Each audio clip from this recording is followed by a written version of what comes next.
Cornel West is a prominent American philosopher, author, and civil rights activist.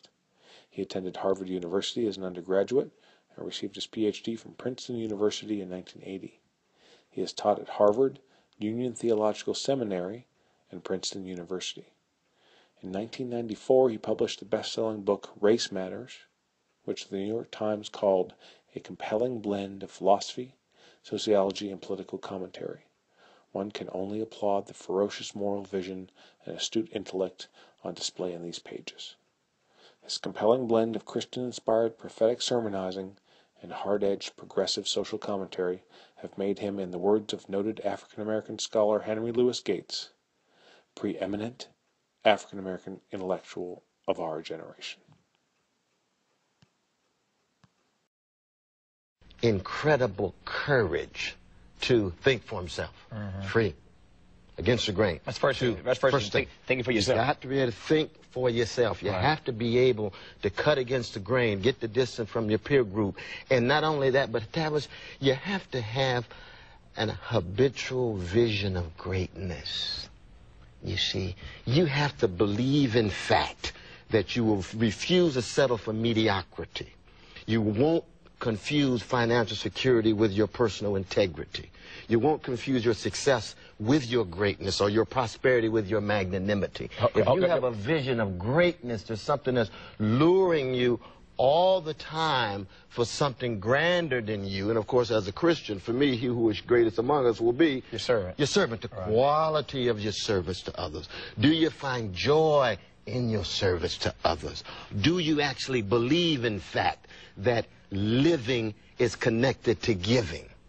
Now, maybe some people may not opt for that. Say, no, I'm the hedonistic, narcissistic, individualistic type, and that's just a lot of athletic. That's right. I'm not into that kind of stuff. I say, that's fine. That's fine. I choose to attempt to pursue this road. I'll fall on my face. We all do. Cracked vessels, right?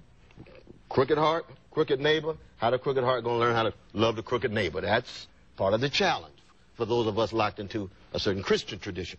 But we Christians have no monopoly on truth, no monopoly on goodness, and so forth and so on. We believe Jesus Christ is the truth, but we also know, in fact, that a variety of religious traditions have some things to say that we can learn. And therefore, especially as citizens in a democratic society, we're going to have equality of person before the law, no matter what religious or non-religious views they have. Let me go back, though. You make this distinction. I want to give you or give myself a chance to catch up with. This distinction between success and greatness. You went right past that. It's a profound distinction. Talk to me about the distinction, the difference between success and greatness. No, I think success is worldly in terms of the American dream is often characterized as pecuniary gain and financial prosperity, economic status. Living in the big crib, in a vanilla suburb, living large, and the bling-bling that goes along with it. Now, we all know we all need money, we all need financial resources and so forth, but we also know how that can easily become not just idolatrous, but it can become poisonous to one's soul. You know the wonderful essay written by the white literary bluesman Tennessee Williams, after the Glass Menagerie in 1947, wrote a fascinating essay called The Catastrophe of Success. It's actually a biography of Frank Capra, which is a very negative biography. I didn't like it, but I like Capra, but it did reveal some things. But it was also titled The Catastrophe of Success. Meaning what? That if, in fact, you're not spiritually, politically, morally prepared to deal with success, then a catastrophe can follow thereafter, and in fact, it can blind you in your own quest for greatness.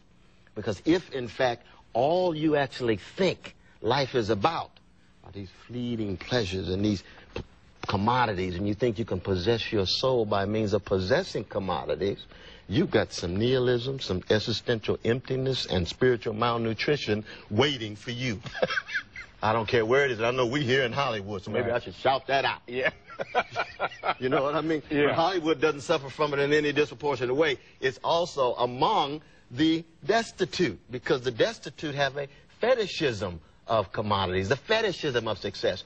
All I need is success, and then somehow I'm a better person, I'm more human, people will accept me, even though I don't have it. Well, that's just as bad as achieving the success and discovering you're living in the mansion all by yourself alone, unable to make any kind of qualitative relation to anybody. Well, those things require what? People willing to pay a price, bear a burden. Right? Now, if you think it's cost-free, if you think there's no price to be paid, then it's easy to slide back into conformity, complacency, and that goes hand in hand with our market-driven, narcissistic, hedonistic society, where more and more people are concerned just about getting over as opposed to being a better, more decent, compassionate human being. Are you hopeful that this generation can get it right? You teach these minds every day. Well, brother, I tell you, I'm a legatee of not just Martin Luther King Jr., but also Cliff and Irene West, but also John Coltrane and Anton Chekhov, which means I'm never optimistic. The evidence always looks underdetermined. But I am full of hope. I never give up on any human being, no matter what color, so forth, because I believe that they have potential. And in that sense, it's a kind of, blues-inflicted hope rather than a cheap American optimism that motivates me, my brother. What a blessing to have him here just to talk. His latest book is the New York Times bestseller, now out in paperback, Democracy Matters. His name, of course, Cornel West. Dr. West, Happy New Year. What a blessing, though. Number 4. Congratulations there, brother. Thank you. I appreciate it. Dr. Cornel West will be speaking at Queen's University in Charlotte on March 14th, 2012 at 7 p.m. in the Dana Auditorium. Tickets can be purchased through the Queen's University website.